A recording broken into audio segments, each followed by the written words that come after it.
शांति। आपका प्रश्न है, स्लोगन समझना है। रूहानियत से रोब को समाप्त कर स्वयं को शरीर की स्मृति से गलाने वाले ही सच्चे पांडव है, ये समझना है। उत्तर, रूह माना आत्मा, रूहानियत माना आत्मिक। हमारी आत्मिक जो संस्कार है, आत्मा के जो 7 गुण हैं, जितना हम एक्टिव करेंगे उतना विकारों से मुक्त होगा। रोग कब आता है? जब देह अभिमान है, और देह अभिमान के कारण सारे अवगुण एक्टिव होते हैं और विकर्म बनते हैं। इसीलिए बाबा ने कहा कि जितना हो सके उतना हमें आत्मिक स्मृति में रहना है। स्वमान में रहो, मनन चिंतन करो, गुणों का चिंतन करो। ये सब करेंगे तो आपके सारे गुण एक्टिव होंगे, और इससे ही बाबा कहते हैं ऐसी अवस्था बनेगी जिससे हम इस 5 तत्वों का शरीर सहित सब कुछ मन बुद्धि से समाप्त हो जाएगा, खत्म हो जाएगा।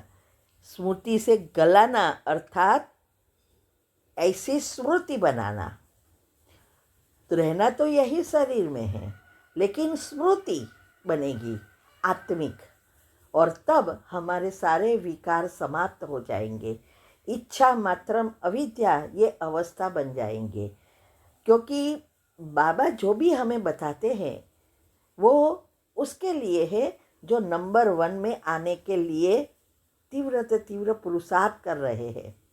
क्योंकि उसको चाहिए कि हर एक बच्चा राजा बच्चा बने, राजाई घराने में आए। वो भी जानते हैं कि 800 करोड़ में से 33 करोड़ ही बाबा को पहचानेंगे, और 33 करोड़ में से 9 लाख, और 9 लाख में से जो राजाई घराने वाले हैं वो तो सिर्फ 8 और 108, और सिर्फ बाद में 16,108 जानते हुए भी हमें समझा रहे हैं। क्यों? क्योंकि उसकी ये भावना है। तो यही बाबा कहते हैं कि ऐसी स्मृति अभी अवगुण की स्मृति है, देह अभिमान की स्मृति है, इससे रोब आता है। और अब अभी हमें आत्मा की स्मृति बनानी है, रूहानियत लानी है जीवन में। तो ऑटोमेटिक मन बुद्धि से हम डिटैच हो जाएंगे और वही अंतमति सुगति कर सकेंगे। बाकी अंतमति सुगति नहीं कर सकते सब, इसीलिए नंबर पढ़ते हैं। 33 करोड़ आत्माएं बाबा के बच्चे बनेंगे, लेकिन 31 करोड़ तो त्रेता वाले हैं। इसका कारण यही है, बाबा का ज्ञान सुना लिया, और जितना जो करते हैं वो मिलेगा ही, कभी भी वो डिस्ट्रॉय नहीं होता है। लेकिन पुरुषार्थ में और हमारे पिछले कर्म अनुसार ये जितना चाहिए उतना वो नहीं कर सकेंगे। इसीलिए बाबा कहते हैं पांडव, सच्चे पांडव बनना है। पांडव माना क्या? ये जो 5 इंद्रियां है, इंद्रियों को वश करना है। एक ही एक चीज़ जो है, 5 पांडव का और कौरव का जो नाम है, कौरव में सब अवगुण का नाम है मीनिंग, और पांडवों का सब गुणों का मीनिंग होता है। इसीलिए वो 5 पांडव वालों मैंने टॉपिक रखा है यूट्यूब चैनल पर, आप वो सुन सकते हैं कि 5 पांडव कौन बन सकता है।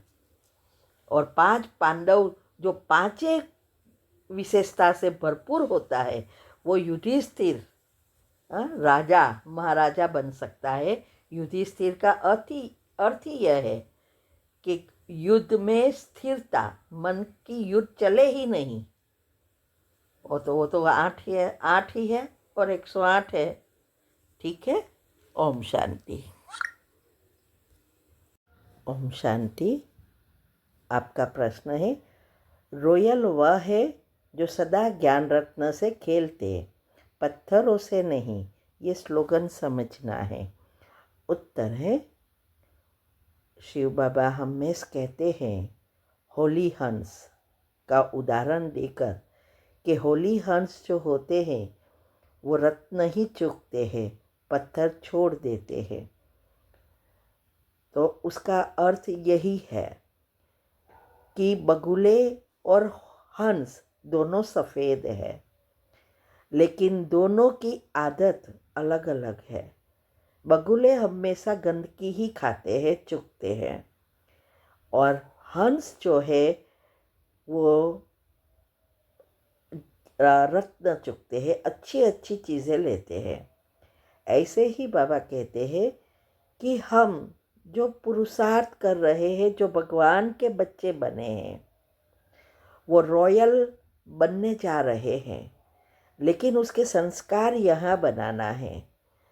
तो रॉयल बनना है तो उसके लिए बाबा कहते हैं जैसे दुनिया में भी हर एक की रहनी करनी अलग है। हाँ?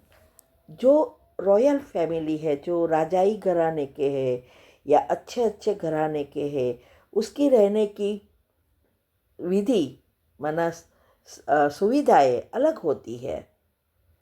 बोलना, करना, चलना सब अलग होता है। और जो एकदम भिखारी है या कोई गरीब लोग है, उसकी झुपड़पट्टी में रहते हैं, उसका बोलना अलग होता है, उसकी भाषाएं अलग होती है। माना जो शब्द निकलते हैं वो एकदम नीची कोटि के निकलते हैं। उसके बोल से पता चल जाता है कि ये किस घराने की आत्मा है।